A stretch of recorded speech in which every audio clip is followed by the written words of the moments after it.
പെട്ടെന്നൊരു ഫംഗ്ഷനോ കാര്യങ്ങളോ വല്ല വരുവാണെന്നുണ്ടെങ്കിൽ നമുക്ക് യൂസ് ചെയ്യാൻ പറ്റിയ സ്കിന്ന് ബ്രൈറ്റ് ആക്കുന്ന നല്ലൊരു ഫേസ് പാക്കാണ് ഇന്നത്തെ വീഡിയോയിൽ. അതിനാദ്യമായിട്ട് ഫേസ് നന്നായിട്ട് വാഷ് ചെയ്യണം. ഇത് ബീട്രൂട്ടിൻ്റെ പൗഡറാണ്.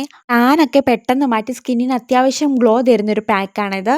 ഓയിലി സ്കിന്നാണെന്നുണ്ടെങ്കിൽ റോസ് വാട്ടറിലും ഡ്രൈ സ്കിന്നാണെന്നുണ്ടെങ്കിൽ പാലിലുമാണ് ഇത് മിക്സ് ചെയ്ത് മുഖത്ത് തേക്കേണ്ടത്. ഞാനിത് റോസ് വാട്ടറിലാണ് മിക്സ് ചെയ്തേക്കുന്നത്. ഫേസിലും നെക്കിലും എന്നിട്ട് നന്നായിട്ട് അപ്ലൈ ചെയ്യുന്നുണ്ട്. ഇത് ചുണ്ടിലും അപ്ലൈ ചെയ്യാം. ചുണ്ടിലുണ്ടാകുന്ന പിഗ്മെന്റേഷൻ കുറയ്ക്കാനും ഈ പാക്ക് സഹായിക്കും. ഈ പാക്ക് യൂസ് ചെയ്തിട്ട് എനിക്ക് നന്നായിട്ട് റിസൾട്ട് കിട്ടിയിട്ടുണ്ടായിരുന്നു. അതുകൊണ്ടിട്ടാണ് ഈ വീഡിയോ ഷെയർ ചെയ്യുന്നത്. ഈ പാക്ക് ഇട്ട് ഒരു 10-15 മിനിറ്റ് ഒക്കെ കഴിയുമ്പോഴത്തേക്ക് ഇത് അത്യാവശ്യം ഡ്രൈ ആയിട്ട് തുടങ്ങും. ഫേസിലേക്ക് കുറച്ച് വെള്ളം സ്പ്രേ ചെയ്തിട്ട് നന്നായിട്ട് സ്ക്രബ് ചെയ്തെടുക്കണം. പതുക്കെ വേണം ചെയ്യാൻ. അതിനുശേഷം നന്നായിട്ട് വെള്ളം ഒഴിച്ച് മുഖം കഴുകിയെടുക്കാം. ശേഷം ഒരു മോയ്സ്ചറൈസറും കൂടി ഇട്ട് കൊടുക്കുന്നുണ്ട്. മോയ്സ്ചറൈസർ മസ്റ്റായിട്ട് യൂസ് ചെയ്യണം. ഇല്ലാന്നുണ്ടെങ്കിൽ സ്കിന്ന് നന്നായിട്ട് ഡ്രൈ ആവും പോകും.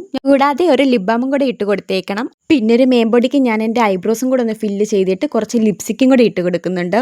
ഈ പാക്ക് യൂസ് ചെയ്തിട്ട് എങ്ങനെയുണ്ടായിരുന്നു എന്നൊന്ന് കമൻറ്റ് ചെയ്തേക്കണേ. അപ്പോൾ അടുത്ത വീഡിയോ ആയിട്ട് വരാം. ടാറ്റാ.